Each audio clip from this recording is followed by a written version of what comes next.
sempre começo pela pergunta, né? Como começou a questão da percepção do som para você, da música? Como a música entrou na sua vida? Minha casa era super musical, né? Era uma casa que se ouvia muita música. A família toda gostava de música. Minha mãe adorava música. Eu fui criada pela minha mãe. Ela criou a mim e os 2 filhos do primeiro casamento dela sozinha, né? Então, esses meus irmãos com uma diferença grande de idade para mim, o mais velho 16 anos mais velho que eu, o segundo 13.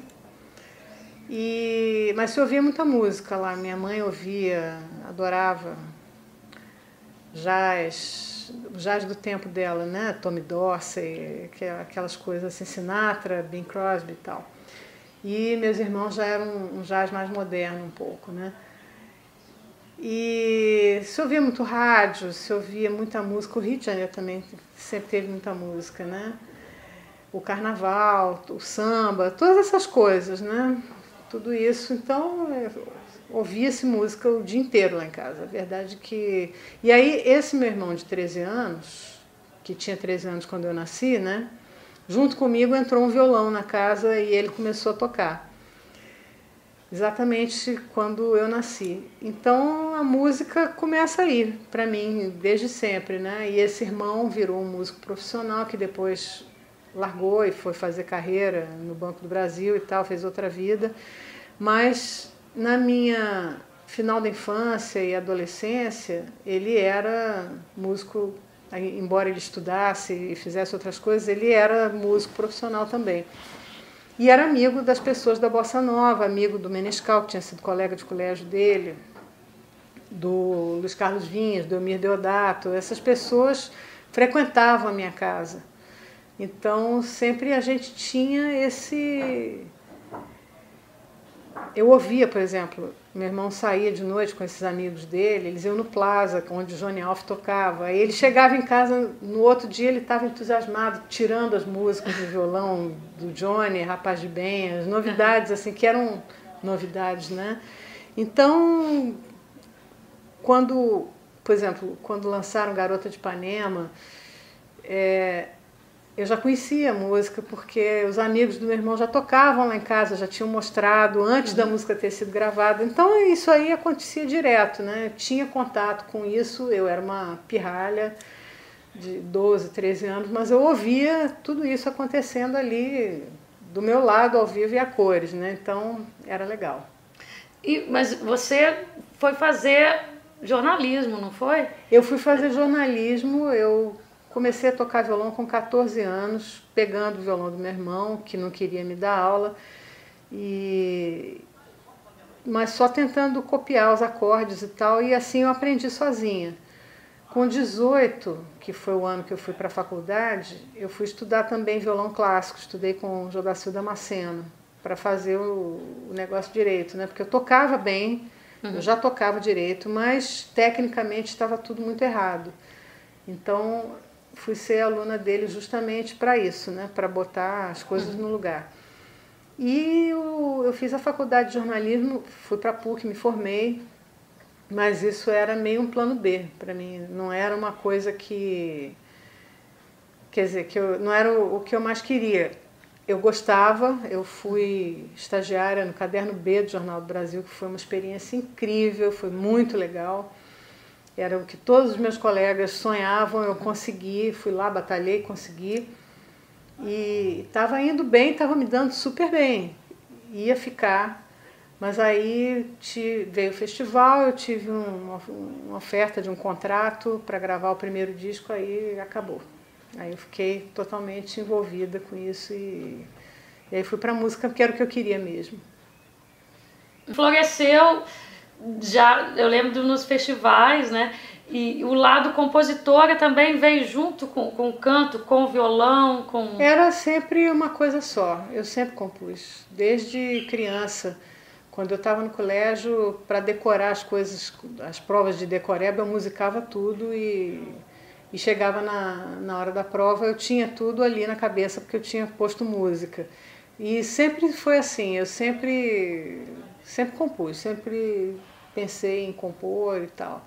Agora, a história de compor no feminino que foi a confusão quando eu fui aparecer, porque não era uma coisa que se fizesse, não era considerado apropriado uma mulher fazer isso. Era uma coisa muito louca, porque tinha esse ranço muito machista na música brasileira, como teve até muito pouco tempo atrás, e eu acho que agora que finalmente a coisa está começando a abrir realmente em todos os níveis, né? Porque foi tudo vamos dizer, uma escalada progressiva, né? Primeiro a questão das letras no feminino, que eu fazia, que as compositoras não faziam, aí pá, isso foi uma primeira coisa. Aí veio a questão da instrumentista, né? E aquele papo, você toca violão que nem homem, não sei o quê, como se fosse um elogio, né? Para dizer que tocava bem, porque mulher não era previsto que se tocasse bem. Depois a questão de ser band leader, de liderar um grupo de homens, inclusive, de tocar com músicos e tal. Então, todos esses degraus tiveram que ir sendo cumpridos, né? Uma etapa de cada vez, né? As coisas tiveram que acontecer desse jeito, coisa que hoje em dia eu fico feliz de ver que não tem mais esse tipo de barreira, né? Tem mulheres instrumentistas, mulheres compositoras, mulheres letristas, mulheres fazendo tudo, e é isso aí. E compor no feminino, né? Você sentia quando fazia que aquilo realmente havia um impedimento? Assim? Não tinha a menor ideia. Eu achava que era meio ridículo o que acontecia com as cantoras, que elas iam gravar as músicas. Eu achava ridículo as cantoras gravando as músicas e tendo que transpor, sabe, as letras dos homens para o feminino. E quando as compositoras compunham, ficava uma coisa toda neutra, ninguém falava de si mesma no feminino. No entanto, alguns homens compunham já no feminino, tipo Assis Valente, né? Chico Buarque, mais recentemente, né? Então essas eram as compositoras que tinham, né? Eram homens compondo como mulheres. E as mulheres mesmo não faziam. Então eu comecei a compor, mas para mim era uma coisa muito natural. Eu tinha 18, 19 anos quando comecei a fazer essas músicas e mais explícitas, assim, com 18 anos e totalmente inocente, achando que isso era uma coisa normal. Quer dizer, o escândalo que foi quando o disco saiu e quando eu cantei no festival, enfim, a repercussão toda que teve, para mim foi um susto, porque eu não esperava, eu achava que aquilo estava fazendo uma coisa totalmente normal, natural. Aí você ficou muito, né? Alguns assim sempre lembram como essa porta-voz mesmo do feminino, de abordar essas questões com essa mulher, por exemplo, né? Que foi a música que acabou dando título, né? Para sua parceria com a Ana Terra. O disco da Elis. Mas aí já é uma outra fase, né? Outra fase. E a letra é da Ana, inclusive é uma letra que eu musiquei.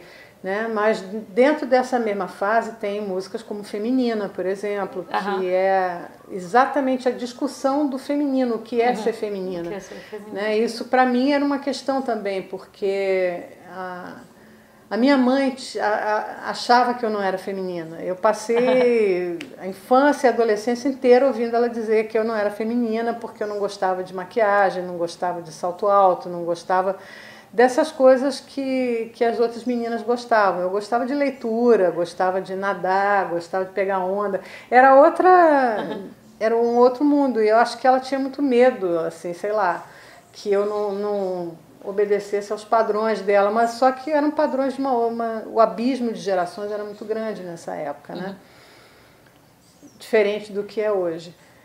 Que eu converso qualquer assunto com meu neto, por exemplo. Mas naquela época não, você não conversava qualquer assunto com a mãe. Era um abismo realmente. E a nossa geração é que eu acho que quebrou exatamente, construiu essas pontes e dinamitou as anteriores, né? Quebrou esses tabus todos, né? Derrubou as prateleiras.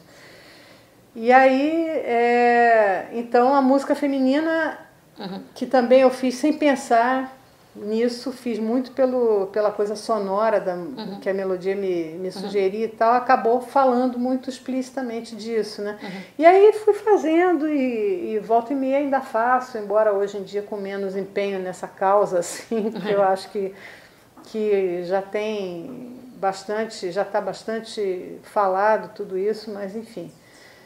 Aquele momento foi um momento que foi importante falar isso. Quando que se deu esse conhecimento seu, assim, lá fora mesmo, né? Porque... Olha, isso teve várias etapas, assim. Teve um primeiro ensaio quando eu fui para Nova York. Music Inside, que você começa a fazer lá fora mesmo? Não, antes disso eu já estava fazendo. Teve um primeiro ensaio, foi um disco que eu fiz com produção do Klaus Ogerman, que nunca foi lançado.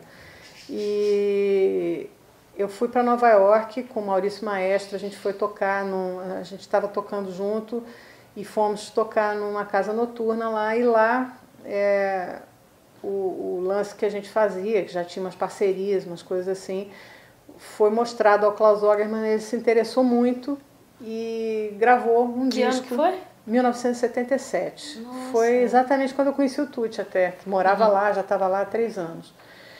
E aí eu gravei um disco lindo com as cordas do Klaus Ogerman, com os arranjos do Klaus Ogerman, a produção do Klaus Ogerman, grandes músicos de jazz tocando, e que nunca foi lançado. Outro dia até eu postei uma faixa desse disco, que foi a única que foi disponibilizada, porque o Klaus nunca quis... Várias gravadoras se aproximaram dele pedindo para lançar o disco, e ele não quis, ele cobra fortunas assim, e guardou com ele, enfim, não sei porquê. São coisas que acontecem, né?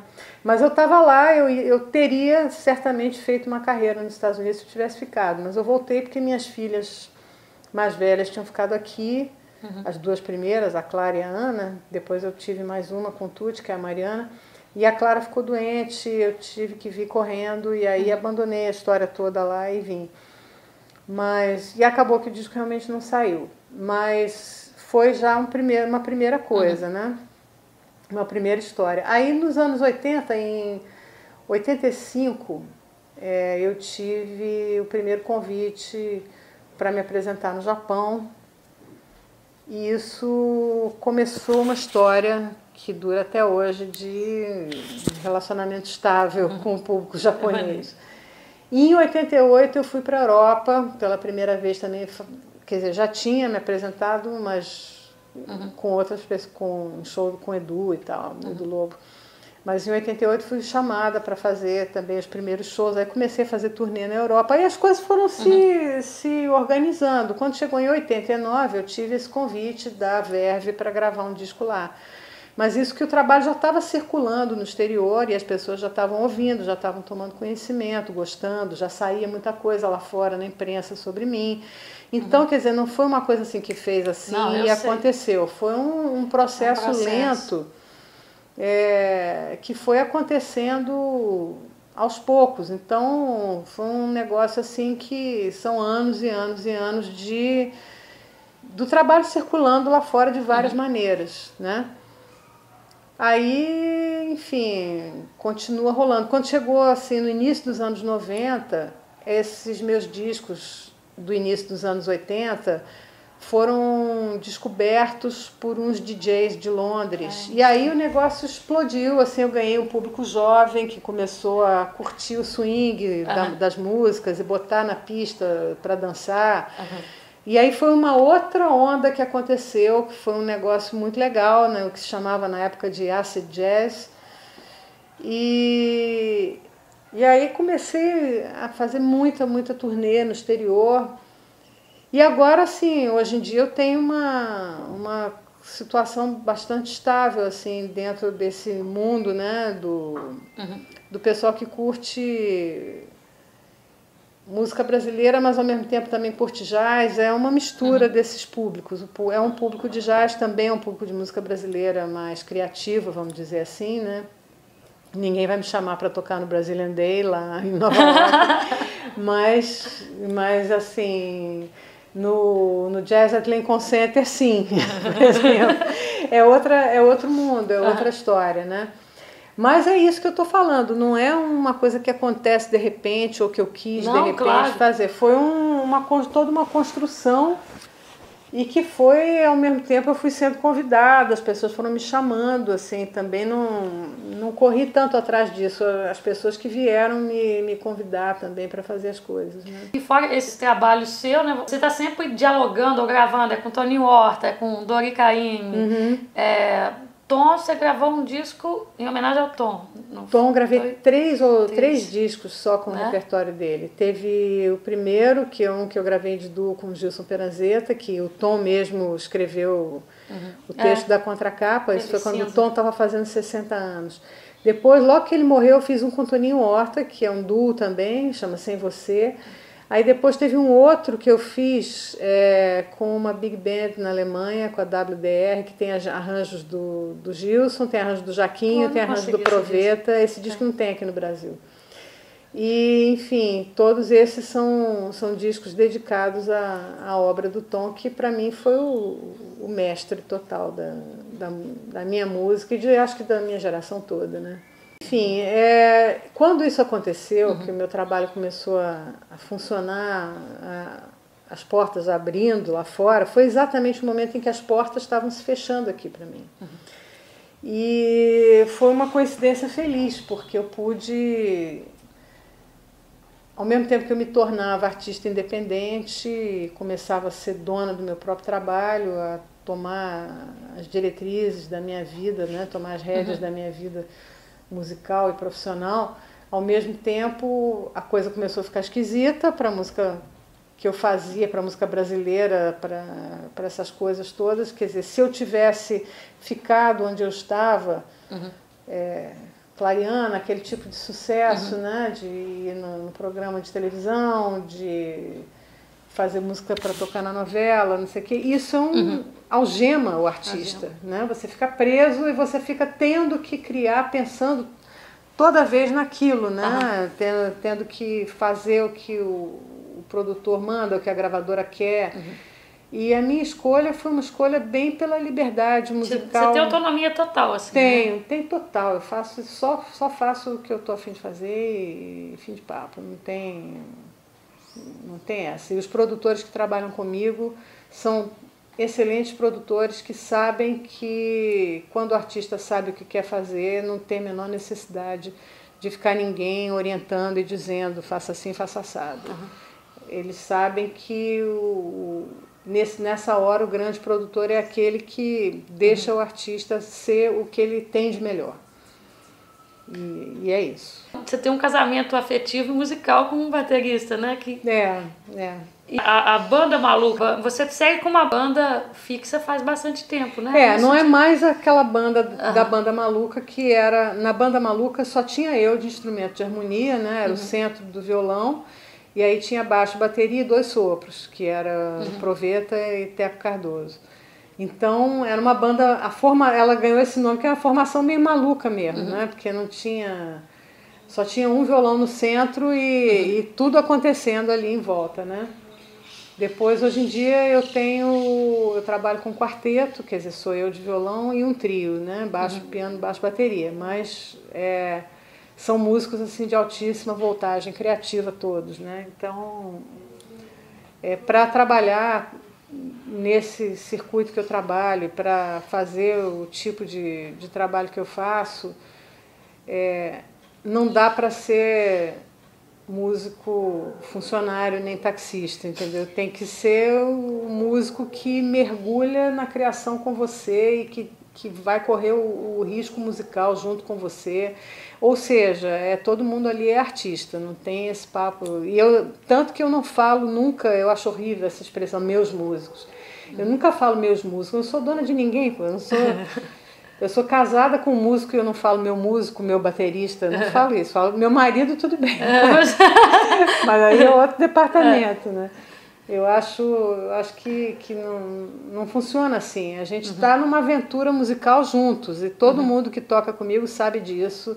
Por isso que eu sou muito chata na hora de escolher e de convidar, porque tem que ser alguém que realmente tenha esse tipo de coragem, de atrevimento musical, de chegar lá e tocar mesmo, porque vai entrar no fogo. Essa discografia é tão bonita e eu falo, é um disco que eu particularmente gosto muito, que é o Slow Music, que você disse que é um dos mais... Eu adoro esse disco. Foi um disco que eu fiquei muitos anos, fiquei 10 anos pensando nesse projeto, que era um projeto das baladas, das canções de amor. Mas eu não queria canções de amor bobinhas, assim, água com açúcar, né? Aquele boy meets girl manjado, né? Eu queria um negócio que tivesse um certo agridoce na história, né? Que elas tivessem uma pontada de humor, uma pontada de... Você disse que a ideia surgiu a partir de um manifesto que você leu. Foi o manifesto da Slow Food, que é um negócio que tem na Itália, começou na Itália, mas que hoje em dia é um movimento mundial, né? Mas foi um italiano que começou, um cara chamado Carlo Petrini, quando abriram o primeiro McDonald's em Roma. Ele foi lá, juntou um monte de gente e escreveu um texto dizendo que achava um absurdo que a música se transformasse nisso, né? Fast music. Quer dizer, que a comida se transformasse nisso, na fast food, né? Que isso era empurrado pra gente, diariamente pra gente, né? Mas que tinha que se ter esse tempo, né? E aí começou a ter o slow life, vários movimentos. Aí eu pensei em criar exatamente isso, essa ideia do slow music, né? Que é a música para ser fruída, né? Para ser degustada, para ser ouvida com calma, com muita calma, né? E tocada com muita calma, né? E é outra coisa, porque a gente engole muito lixo musical no dia a dia, né? No Brasil, então, hoje em dia, isso é a dieta musical do brasileiro, né? É isso direto. Você já fez disco em homenagem a Elis, com Dori, Tom. Tem algum assim que seria um projeto, um sonho seu de fazer um disco sobre a obra? Assim? Não sei, não tem ainda. Nesse agora você fez esses dias uma homenagem ao Chico Buarque, né? Eu fiz esse trabalho do Chico, foi um convite lá da Academia Brasileira de Letras. E eu preparei o repertório, na verdade, eu tive 2 ensaios com a Antônia Diné, que tocou comigo, e a gente montou ali o show, foi uma coisa bem pontual. Mas eu não sei, no momento assim eu não penso, eu acabei de gravar um disco para o Japão, que não sei quando vai sair aqui no Brasil, mas eles me pediram um disco novo, e aí eu falei, bom, o último disco foi um autoral, que foi o Tudo, né? Que foi um disco todo de canções minhas, mas eu não sabia... Eu falei, eu acho que um disco autoral eu não vou fazer tão cedo, porque leva tempo para maturar as canções. Não é uma coisa que demora um pouquinho. Você leva um tempo para juntar o buquê certo das canções, né? Para ficar tudo certinho. Então, para elas combinarem umas com as outras, para contar uma história, né? Então, um disco 100% autoral eu não queria fazer agora. E aí, o pessoal do Japão lembrou que estava fazendo 50 anos da minha primeira entrada num estúdio, que não era 50 anos de carreira. Na verdade, eu era adolescente e o Menescal, que era muito amigo do meu irmão, ouviu uma fitinha que eu gravei em casa, com 15 anos de idade e tal, gostou e me convidou para cantar num quarteto vocal que ele montou lá para uma gravação que ele estava produzindo. E eu fui, e foi a minha primeira experiência em estúdio. E aí a pergunta ficou sendo, o que você ouvia com 15 anos de idade, né? Quando você fez essa gravação, você ouviu o quê? Né? Aí eu fiz um disco todo baseado nisso. Então tem muita bossa nova, mas também tem outras coisas misturadas. Tem música nordestina, tem Caymmi, Ari Barroso. Enfim, o que eu, adolescente, ouvia naquela época, né? Então o disco se chama Raiz e ficou todo sobre isso, falando essas coisas.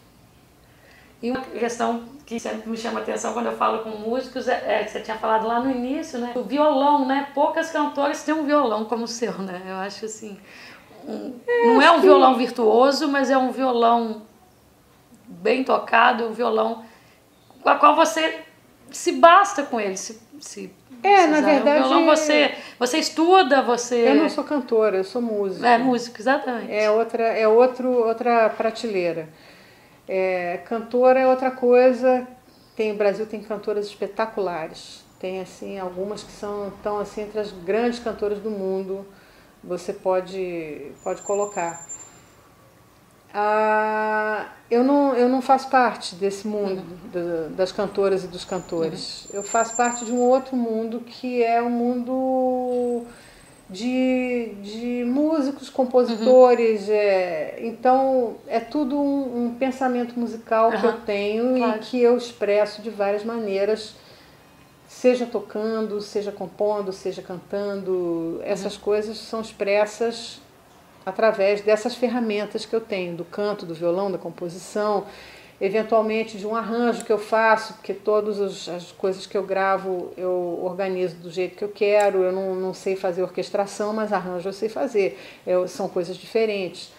Então, é isso. Eu trabalho muito com esse pensamento musical. Eu vejo isso. E é isso, é outra coisa, não é um trabalho de cantora, de intérprete, embora eu faça isso também dentro desse meu universo, mas é outra coisa. Então, por exemplo, se você fala com Dori Caymmi, por exemplo, perguntar se ele é cantor, eu adoro Dori cantando. É uma das minhas vozes preferidas. Ele não vai dizer que ele é cantor, porque o que ele faz é outra coisa. E ele, inclusive, é um orquestrador também, né? Ele é um orquestrador também. Então, são outros universos. É um outro universo. Fora isso, trabalhos seus também, justamente do pensar a música. Eu lembro do Cantos do Rio, que fala sobre esse projeto. Que o Alexandre retomou comigo falando muito disso essa semana. Eu criei vários projetos musicais para Multirio, que é a empresa de multimeios da Prefeitura do Rio de Janeiro. E eu criei vários projetos para eles. Um foi esse, Cantos do Rio, onde eu era apresentadora do programa e eu ia com meu violão na casa das pessoas e nos bairros onde as pessoas moravam, os compositores, os artistas, os cantores. Então eram cantos do Rio mesmo, como o Rio de Janeiro interfere na música das pessoas e as músicas e as pessoas com suas músicas na cidade, né? Então a gente fazia muito isso. Então eu fui na casa do Hermeto em Bangu, fui no estúdio do Menescal na Barra, fui na casa do Edu em São Conrado, conversei com Carlos Lira na Toca do Vinícius, andei no Leblon com Elton Medeiros, fui na Mangueira, fui na Serrinha. Enfim, todas essas coisas faziam parte do universo desse programa. Depois eu fiz um outro projeto chamado No Compasso da História, que é a história do Brasil contada através da música. Foram 15 documentários de 1 hora cada um falando de um período histórico do Brasil e essas músicas, as músicas que se referiam a esses períodos históricos, né? Então, começa lá atrás nos índios e vai... Não sai um DVD? Não saiu. Isso é uma coisa que vai para as escolas municipais do Rio e que passa no canal da Multirio e eventualmente foi exibido também, porque o Cantos do Rio foi exibido na TV Educativa, que é uma TV aberta, aí muito mais gente teve acesso. Esses agora que eu fiz, mais recentes, passaram ou só no canal da Multirio, que é o 14 da NET, ou então na TV Bandeirantes, mas uma coisa bem daqui do Rio só, não ficou muito, não teve o alcance que o outro teve. Aí depois desses documentários eu fiz e vou fazer agora mais uma temporada de um chamado Pequenos Notáveis. Todos esses são invenções que eu vou tendo para mandar música para as escolas, né? Pequenos Notáveis é assim, é falar sobre a infância dos compositores, dos grandes compositores brasileiros. Então tem o Pequeno Vinícius, o Pequeno Tom, o Pequeno Zequete, o Pequeno Braguinha e por aí vai, né? A Pequena Ivone, Lara, a Pequena Dolores. E aí vai mostrando como essas pessoas foram quando eram crianças e como elas chegaram, foram descobrindo a música e foram chegando. E você está trabalhando com pesquisadores, assim? A gente sempre tem. Lá tem uma equipe muito bacana. Tem uma equipe?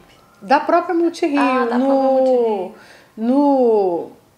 Na série No Compasso da História, a pesquisadora foi justamente a Lozinha, Heloísa Tapajós, ela que fez a pesquisa. Mas tinha a equipe de pesquisa histórica, a equipe de pesquisa iconográfica, todo mundo lá da Multirio mesmo. No Pequenos Notáveis, o pesquisador é o Pedro Paulo Malta, que faz essa pesquisa, e tem o Alfredo Delpenho que divide comigo os programas e faz uma dramaturgia com as crianças. Tem umas crianças que fazem os sobrinhos dele, para quem ele conta essas histórias. Aí a gente junto leva a parte musical. É bem legal, bem legal. Puxa, maravilhoso. E então você... eu estou esses anos todos envolvida com essa coisa de educação, mas de uma maneira muito discreta, assim, criando esses projetos, porque eu acho que precisa levar ao conhecimento das crianças, né, essas coisas. Claro. E você escreveu um livro apenas, né? Tem Fotografei Você na Minha Rolleiflex.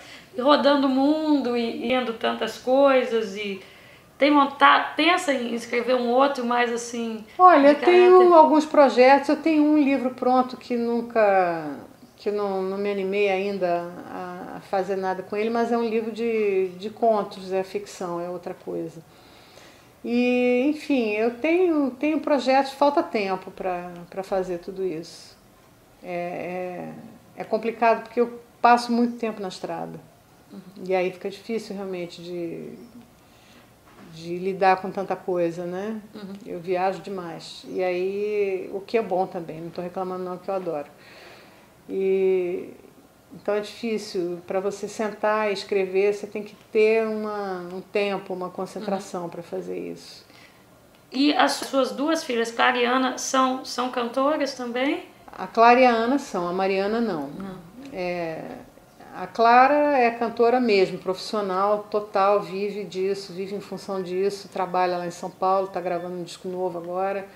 A vida dela toda sempre foi em função da música.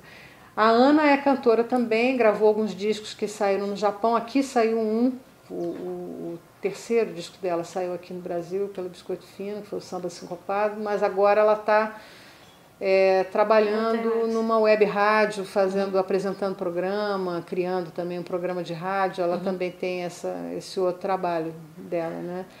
E a Mariana mora na Alemanha, é mãe, zona, super mãe, enfim. Ela era designer, mas entrou numa outra e resolveu ser uma mãe, zona, assim, super mãe. Então, e com as filhas você já gravou, assim, ou cada uma tem um trabalho, uma vertente? Não, cada uma tem um trabalho, uma vertente, mas eu já participei de discos delas, elas já participaram dos meus. Não dá nem para falar quais, porque foram muitos. Assim, a gente sempre teve uma interação musical muito grande. E agora, projetos atuais, então, para fechar, é seguir com a temporada do último disco fora? A gente está... O Raiz, que é o último disco, né, já saiu no Japão, vai sair na Europa agora no início do ano. Eu estou resolvendo com a gravadora, com a Biscoito Fino, qual dos dois projetos que eu vou lançar no ano que vem aqui, mas tenho 2 discos para lançar, estou resolvendo ainda qual vai ser. Tem 2 prontos? Eu tenho muitos discos que nunca saíram no Brasil. Eu estou falando só de 2 desses recentes, assim, mas não sei, talvez seja o Raiz, quem sabe. É uma questão de aparar arestas entre gravadoras, assim. Como o produto é meu, então eu tenho essa liberdade de ir acertando isso, né? Mas, enfim. Como é que você vê a sua música no seu país, assim? A minha música no meu país, eu acho que ela cumpre uma função muito de estimular novas gerações de músicos a fazer a música deles. Eu vejo isso acontecer, eu recebo muita coisa bacana, assim, de gente muito jovem, de músicos jovens que estão tocando as minhas músicas, que estão criando músicas a partir de coisas que a minha geração criou. Então isso é bacana, eu acho que a função da música é um pouco essa. Se você falar em massa, não, a minha música hoje não tem função nenhuma, porque a função da música hoje em dia é ser música de massa. Então tem pessoas, eu diria que a grande maioria do povo brasileiro nem faz ideia do que é essa música que a gente faz, nem sabe que a gente existe, a gente vive completamente